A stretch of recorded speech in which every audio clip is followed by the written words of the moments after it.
جی بسم اللہ الرحمن الرحیم، السلام علیکم۔ امید ہے آپ لوگ خیریت سے ہوں گے۔ آج کی کاغذات نامزدگی بہت سی جگہوں پہ ہوئی ہیں، لیکن جہاں پہ پاکستان بھر میں کاغذات نامزدگیاں جمع ہو رہی ہیں یا کاغذات نامزدگی جمع ہو رہے ہیں، وہیں پہ بلوچستان کے اندر جو ہے صورتحال وہ اچھی نہیں ہے۔ شٹر ڈاؤن ہڑتال تھی، ہم نے ابھی آپ کو بتانا ہے کہ کون کون کہاں سے الیکشن لڑ رہا ہے، لیکن ظاہر ہے کہ اس کے اندر ہم بلوچستان کو بھی شامل نہیں کر پاتے، وہاں سے حتمی چیزیں سامنے نہیں آئی ہیں۔ لیکن ہڑتال کیوں تھی؟ وہ بلوچ مائیں بہنیں بیٹیاں جو کہ سڑکوں پہ تھیں اور اتنا لمبا 20-22-25 دن کا لانگ مارچ کرتے ہوئے اسلام آباد پہنچی تھیں، پھر ان کے ساتھ جو ہوا وہ آپ کے سامنے ہے۔ میں بھی تقریباً کوئی 12:30 پونے 1 بجے تک وہاں پہ رہی، اور میں نے آئی جی صاحب سے رابطہ کیا اور ان سے کہا کہ میں ملنا چاہتی ہوں، کیونکہ مارنگ بلوچ جو کہ لیڈ کر رہی ہیں بلوچستان یکجہتی کونسل کے اس لانگ مارچ کو، وہ اور سمیع الدین بلوچ، وہ دونوں اندر تھیں، اور باقی سب بچیاں یا جو بھی خواتین تھیں وہ بسوں کے اندر وہ بند تھیں یا بسوں کے اندر وہ موجود تھیں، اور بسوں کے سے باہر ان کو آنے کی اجازت نہیں تھی۔ تو جب پولیس کا یہ کہنا تھا کہ انہوں نے خود کو بند کیا ہے، لیکن وہ بچیاں کہہ رہی تھیں کہ ان کو اندر سے باہر نکلنے کی اجازت نہیں ہے۔ بہرحال کافی دیر میرے سامنے ان کی بات چیت ہوئی، اور مارنگ بلوچ ایک بہت ہی بہادر بچی ہے، بہت ہی جرأت مند بچی ہے، اس نے اور سمیع الدین بلوچ نے آئی جی سے بات چیت کی اور ان سے کہا کہ آپ ہمیں جانے دیں، اور اس میرے دوران ہی، میرے سامنے ہی، بلکہ میں نے بہت درخواست کی آئی جی صاحب سے، اور انہوں نے اس بات کو تسلیم بھی کیا بعد میں۔ اور پھر اس کے بعد مارنگ بلوچ آئیں اور ان سے بات چیت انہوں نے شروع کی، اور مارنگ بھی اس سے پہلے بات کرنے کے موڈ میں نہیں تھی، مگر اس کے بعد پھر ان کی بھی بات ہوئی۔ تو مارنگ نے یہ جو ہے وہ ایک کہا کہ ان کے اوپر تشدد، یعنی ان کو گھسیٹا گیا ہے اور ان کو مارا گیا ہے، اور وہ بہت تھکی ہوئی بھی تھی اور بہت ہی ناروا سلوک تھا۔ یہ بہت قابل مذمت بات ہے۔ دنیا بھر میں کہیں پہ بھی بیٹیوں کے ساتھ، بہنوں کے ساتھ یا عورتوں کے ساتھ اس طرح نہیں کیا جاتا، اور ہمارے ہاں تو خاص کر کے نہیں ہوتا، کیونکہ ہمارا ایک کلچر ہے۔ بہرحال اسلام آباد ہائی کورٹ میں بھی یہ معاملہ گیا تھا، اور اب ان کو اجازت ہے پریس کلب کے باہر بیٹھ کے وہ اپنا احتجاج کر رہے ہیں۔ اگر یہ پہلے ہو جاتا تو اتنا سب کچھ نہ ہوتا، ان کو پہلے سے اجازت مل جاتی تو، لیکن کچھ لوگ ان کے خیال میں، آئی جی صاحب کا یہ کہنا تھا کہ وہ گئے ہیں ریڈ زون کی طرف، اس لیے معاملات جو ہے وہ خراب ہوئے، تو ایک ریٹن ان کے بیچ میں یقین دہانی جو ہے وہ ہوئی ہے۔ دوسری جانب یہ اسی کی وجہ سے شٹر ڈاؤن بھی بلوچستان کے اندر رہی، اور گوادر تک میں احتجاج آپ نے دیکھا مچھیروں نے کیا، اور اس کے اوپر بہت میں خیال ہے ریاست کو سنجیدگی سے دیکھنا چاہیے اور سوچنا چاہیے کہ یہ معاملات ڈیل بہت ہی غلط طریقے سے مس ہینڈل اس کو جو ہے وہ کیا گیا، اس معاملے کو مس ہینڈل کیا گیا۔ اینی ویز، جو کون کہاں سے لڑے گا، اہم خبر ملی ہے وہ یہ ہے کہ صنم جاوید اب قومی اسمبلی کی 2، جس میں کہ ایک مریم نواز اور ایک شہباز شریف صاحب کے خلاف، اور قومی صوبائی اسمبلی کی ایک نشست جو کہ مریم نواز کی ہے اس کے خلاف وہ لڑیں گی، یعنی مریم نواز کے 2 سیٹوں پہ جو ہے وہ صنم جاوید الیکشن لڑیں گی، اور شہباز شریف کے ایک حلقے کے اندر، اور ان کے والد نے کہا کہ ان کو لاہور سے یہ نہیں لڑ پائیں گے، اور ان کی جو بیٹی ہے وہ جیل سے، اس کی کیمپین وہ خود لیڈ کریں گے، اور ان کی والدہ جو ہیں وہ خود اس کو لیڈ کریں گی، اور ظاہر ہے کہ پاکستان مسلم لیگ نواز کے لیے اب یہ ایک بہت اہم بات ہوگی کہ وہ کس طرح سے اس معاملے کو دیکھتے ہیں، کس طرح سے اس پہ لڑتے ہیں۔ صنم جاوید پچھلے کئی مہینوں سے جیل کے اندر بند ہیں، اور اب ان کے کاغذات نامزدگی جو ہیں وہ جمع کروا دیے گئے۔ نواز شریف قومی اسمبلی کے حلقہ این اے 130 لاہور سے اب الیکشن لڑیں گے۔ آج ان کے کاغذات نامزدگی بلال یاسین نے وہاں سے حاصل کیے۔ این اے 15 مانسیرہ سے بھی وہ الیکشن لڑیں گے۔ مریم نواز این اے 119 اور اسی حلقے سے صوبائی اسمبلی کی سیٹ کے لیے انتخابات لڑیں گی۔ شہباز شریف صاحب جو کراچی کے حلقے این اے 242 کے لیے الیکشن لڑیں گے۔ یہاں پہ اگر آپ کو یاد ہو تو قادر مندوخیل صاحب جیتے تھے، اور وہ اس دفعہ بھی اس حلقے سے پاکستان پیپلز پارٹی کے جو ہیں وہ کھڑے ہوں گے۔ یہ حلقہ بڑا دلچسپ ہے کیونکہ یہاں پہ پشتون بھی کافی زیادہ بڑی تعداد میں ہے، اور جب ہارے تھے 2018 کے الیکشن میں شہباز شریف صاحب تو 500 ووٹوں سے وہ وہاں سے ہارے تھے، اور وہاں سے فیصل وابڈا صاحب، اگر میں غلط نہیں ہوں تو فیصل وابڈا صاحب ان کے مقابلے میں 500 ووٹوں سے جیتے تھے،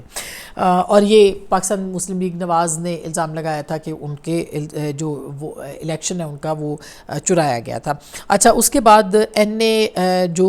1 2 3 ہے وہ صوبائی اسمبلی کی، ادھر سے بھی شہباز صاحب لڑیں گے۔ حمزہ شہباز این اے 118 سے الیکشن میں حصہ لیں گے۔ پاکستان پیپلز پارٹی کے چیئرمین بلاول بھٹو لاہور کے قومی اسمبلی کے حلقے این اے 128 سے کاغذات نامزدگی انہوں نے جمع کروا دیے ہیں۔ این اے 128 لاہور، اور یہ این اے 128 لاہور میں شفقت محمود صاحب اور سلمان اکرم راجہ صاحب پاکستان تحریک انصاف کی جانب سے 2 امیدوار ہیں جو کہ اپنے کاغذات نامزدگی جمع کر چکے ہیں، اور پاکستان پیپلز پارٹی کے چیئرمین بھی وہاں سے الیکشن لڑیں گے، اور پاکستان مسلم لیگ نواز جو ہے وہ ابھی ان کے کینڈیڈیٹ کا پتہ چلے گا کہ وہ اس حلقے سے کون ہے۔ تو یہ کافی بھاری بھرکم حلقہ ہوگا۔ اگر آپ دیکھیں صنم جاوید اور مریم نواز کا حلقہ بھی کافی سمجھا جا رہا ہے کہ جو کہ بڑا دلچسپ ہوگا، اور یہ حلقہ بھی بہت دلچسپ ہوگا۔ اس کے ساتھ ساتھ چیئرمین بلاول بھٹو این اے پیپلز پارٹی کے چیئرمین 194 لاڑکانہ سے بھی الیکشن لڑیں گے، اور انہوں نے کاغذات نامزدگی وہاں سے وصول کیے ہیں۔ بانی تحریک انصاف میاں والی لاہور اسلام آباد سے الیکشن لڑیں گے، یعنی عمران خان صاحب جو ہے انہوں نے 3 جگہوں سے اپنے کاغذات نامزدگی جمع کروائے ہیں۔ اب دیکھنا ہے کہ عمران خان صاحب کو اجازت ملے گی کہ نہیں، وہ کنوکٹڈ ہیں، تو اب زیادہ امکان اس بات کا ہے کہ وہ الیکشن میں حصہ نہیں لے پائیں گے۔ جمعیت علماء اسلام کے سربراہ مولانا فضل الرحمان پشین این اے 265 ادھر سے، اور اس کے ساتھ ساتھ وہ اپنے ڈی اے خان کا جو آبائی حلقہ ہے وہاں سے بھی الیکشن لڑیں گے۔ استحکام پارٹی جہانگیر ترین صاحب جو ہیں لاہور سے لودھراں پہنچ گئے ہیں، اور وہاں انہوں نے این اے 155 سے اپنی نشست کے لیے کاغذات نامزدگی جمع کروائے ہیں۔ عبدالعلیم خان نے پی پی 149 اور این اے 119،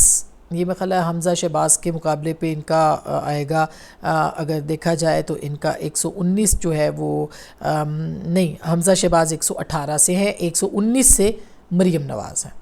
تو یہ بھی بڑا مزیدار حلقہ ہوگا۔ صنم جاوید، مریم نواز اور آپ علیم خان، یہ بھی دلچسپ حلقہ ہوگا۔ اچھا، اس کے ساتھ ساتھ M Q M Farooq Sattar صاحب نے کراچی کے حلقے این اے 240، پیپلز پارٹی کے رہنما یوسف رضا گیلانی صاحب نے این اے 148، ملتان 100،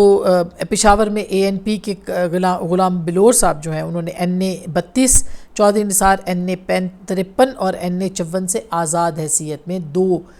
جگہوں سے الیکشن لڑیں گے۔ یہاں پہ ان کا مقابلہ آئی پی پی کے غلام سرور خان صاحب سے ہوگا ممکنہ طور پر، اور ایک نشست پہ۔ اور قومی اسمبلی کی مخصوص نشست کے لیے زرتاج گل نے پی ٹی آئی کے لیے اپنے وکیل آفتاب باجوہ کے وساطت سے کاغذات نامزدگی بھی جمع کروائے۔ شیخ رشید 55 اور 56 سے، مصطفیٰ نواز اسلام آباد کے این اے 46 47 سے 2 سیٹوں پہ الیکشن لڑیں گے، اور اسی طرح سے صنم جاوید کے والدین نے، جو کہ میں نے آپ کو بتایا، انہوں نے بھی یہ جو ہیں وہ لیے ہیں کاغذات نامزدگی۔ تو کافی دلچسپ ہوگی یہ جو الیکشن کی ریس ہے، اور یہ میں آپ کو بتا دوں کہ یہ انتخاب بہت ہی دلچسپ انتخاب ہوگا ہر جگہ پہ۔ اس میں امن و امان کی صورتحال کو بھی سامنے رکھنا پڑے گا۔ جوڑ توڑ آئی پی پی جو کہا جا رہا تھا کہ پی ایم ایل این کی ایک ذیلی جماعت بن کے سامنے آ رہی ہے، لیکن آئی پی پی اور پی ایم ایل این کی سیٹ ایڈجسٹمنٹ نہیں ہو پائی ہے۔ اب دیکھنا ہے کہ پاکستان مسلم لیگ قائد اعظم کے ساتھ پاکستان مسلم لیگ نواز کیا سیٹ ایڈجسٹمنٹ کر پاتی ہے۔ یہ ایک بہت دلچسپ معاملہ ہوگا، کیونکہ اختلافات سامنے آئے ہیں آئی پی پی کے ساتھ پی ایم ایل این کے۔ البتہ جو طلال چودھری صاحب کا حلقہ ہے، وہاں پہ بہت پچھلے کچھ دنوں سے سوشل میڈیا کے اوپر بھی بہت بات ہو رہی ہے۔ طلال چودھری صاحب کو نااہل کیا گیا تھا، اور انہوں نے ایک اپنی پارٹی کے لیے بولڈ سٹانس لیا تھا، ان کو 5 سال کے لیے نااہل کیا گیا تھا۔ اب جب وہ الیکشن لڑنا چاہتے تھے، یعنی ان کی اہلیت ہونی تھی، تو ان کی جگہ پہ نواب شیر وسان، جو کہ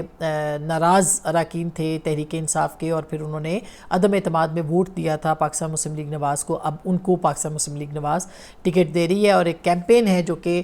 طلال چودھری صاحب کے فیور میں اس وقت وہاں سے چل رہی ہے۔ راجہ ریاض صاحب کا ایک اور کیس ہے، وہاں پہ رانا افضال صاحب کے بیٹے رانا حسان کا تھا کہ ان کو ٹکٹ دیا جائے گا۔ رانا افضل صاحب بہت ہی ایک بہت پڑھے لکھے اور